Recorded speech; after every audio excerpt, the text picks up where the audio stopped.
değilim tat size bakmadım. Bugün toy günü, sen balıklı günü, sen yanında gülüm ağlayan eziyorum.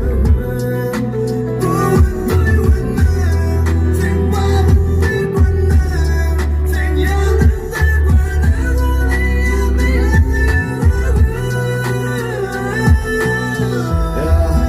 Doğal sana döneyim, sen şu ardıldan çalıcı böleyim.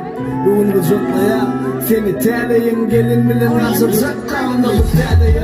Elimde yanlarsın şaracıklar gülgüsü. Ondan sesi varsın şovul gülün ilgisi.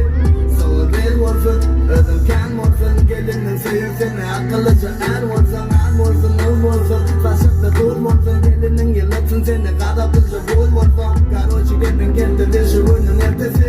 Ağırdan köpel yakulukta iyice kimsesi. Bugün toy günü, sen balıklı günü, sen yanında gülüm ağlayan eziyorum.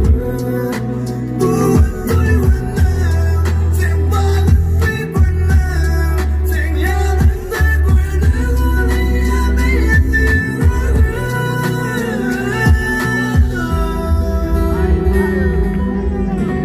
Bak oğlum, Allah'a göreceğim oğlum. Ay canım, yeri tefil için ayıp sürekli. İnnem, dinletan dedi ya.